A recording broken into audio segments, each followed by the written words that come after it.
Hey, what's going on, Freight Skills, and welcome to a new video. In this video, we're going to talk about how to grow your brokerage if you're stuck in the low to mid six-figure range. If you've been doing this for a few years, or if you're experienced and you feel like you're a little bit stuck in a rut, this is going to give you the top 3 ways that I recommend you look at to grow your brokerage to the next level. Now, the thing about growing a brokerage is that a lot of people tend to do things a little bit out of order. So what I'm going to talk about now might not be applicable for you if you are just starting out. And if you do try some of these things when you're just starting out, it could cause more problems than good just because of your lack of experience, right? Before we get into everything, make sure you like this video and subscribe to this channel so you don't miss any of the up-to-date modern freight broker tips. We put out videos at least 2 times a week to help you start, grow, or expand your freight brokerage. All right, so let's get into the number 1 way that you can grow your freight brokerage from the low to mid 6 figures up to the closer of the 7-figure range.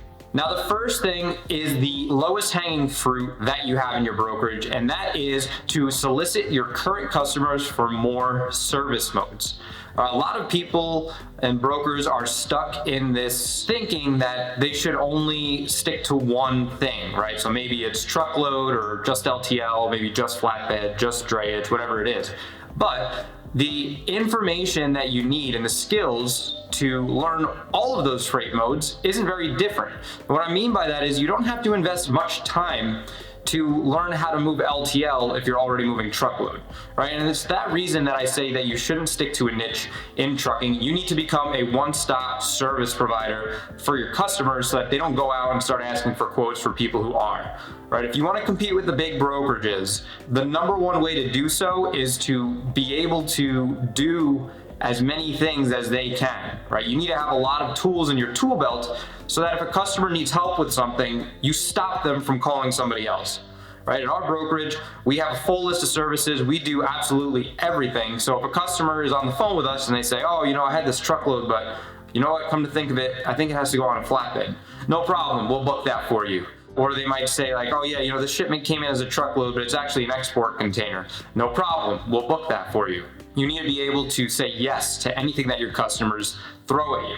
And the reason this will be so effective at growing your brokerage is because you won't have to put in any additional effort to getting more customers to grow to that next level, right? So if you have a customer who's only giving you truckloads, they might have a whole bunch more freight in the back end that you can't even access right now. Maybe you haven't even asked for it. So simply asking if there are more opportunities that you can get involved with your current customers is a very, very easy and efficient way to grow to that next revenue level. Now, the second way to grow your brokerage from the low to mid 6 figures up to 7 is to add more people. And now this is a little bit nuanced because I can't just say add more people and then you go on a hiring spree and then all of a sudden you have 12 people in your office and you're like, wow, I have 12 people, but I haven't increased my workload. You have to methodically hire more people. And the way you do this is by taking a self-inventory, right? A self-reflection, and look at the things that you are good at versus what you're bad at. Look at the things that you hate doing versus what you love doing, right? Because if you are in your brokerage and you're doing things that you hate constantly, that's gonna detract from how well you do the things you're good at. For example, if you're a really good operations person, maybe you're really organized, you're really good at ops, but you're not that personable, maybe you don't like schmoozing people on the phone, and sales just isn't your forte. You're going to do really great at ops, but when it comes to sales, that's gonna drain your mental battery, right? Every phone call you make is gonna take a little bit of a hit to your battery, and you're gonna get drained, overworked, feel burnt out, and that's going to affect how you perform in operations, and that's just going to trickle down to the level of customer service that you provide. So when you're hiring somebody, the first people you want to hire are people who replace the things that you hate doing so that you could do the things that you love. If you're bad at operations and you're not very organized, maybe you want to hire a dispatcher first. That's going to free up your time almost 50% so that you can hit more sales. And now you have an efficient operations person who can handle the workload. All right, so it's not just go hire agents, go hire dispatchers, hire more salespeople, hire an HR rep. Look at what you're actually good at. Hire for what you're not. Okay? And that's the easiest way to start adding more people to your employee roster. And now the third way to grow if you're at the low to mid six-figure range, and this is the last thing that you should look at when it comes to growing, because each of these has to be done in order, right? As a one-person or two-person brokerage, you can only go so far, and that's when you have to start adding services. Then after you add the services, you're gonna get too busy, you need to add more employees. After you add more employees, you can only add so much without bringing in additional work. And that's when you start expanding into adding more offices. The best way to add more offices is to bring on 1099 agents. So notice a lot of people do this backwards and they start adding agents like as soon as they open the brokerage. But the problem is when you bring on agents too early, you're actually adding another job to your plate on top of running the brokerage as it is. You have to monitor for compliance. You have to make rules and regulations. You have to make SOPs so that they do everything right. You have to pay for more DAT boards. You have to pay for another TMS license. There's so much that comes with bringing on an agent. All of that aside, there's a trust factor. You have to bring on agents that you trust and that you could work with and who are with you for the long haul.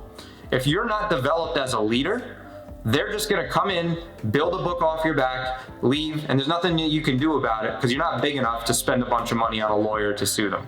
You shouldn't look at agents until you're comfortable running a brokerage yourself. And if you're stuck in the weeds, overworked, overrun, and working from 8 a.m. to 9 p.m. every single night, you're not there yet. You did not develop the skills of being a good brokerage owner, because a good brokerage owner can sit in the owner's seat and delegate tasks and doesn't have to worry about everything every single waking moment. The first thing you need to do is develop yourself as a leader. Then you could bring on agents and you'll be much more adapted to taking them to levels that will benefit you, right? Because if you can't develop an agent, unless you get like a unicorn who has work already and you don't have to do anything for, which is very rare, you're not going to get anything out of your agents. All right. So you have to develop your skills before you take on the responsibility of helping someone else build theirs. Now, I hope you enjoyed this video, and if you did, I want to invite you real quick to join my free group. It's called the Freight Broker Network. I hang out there and I answer questions like this all day.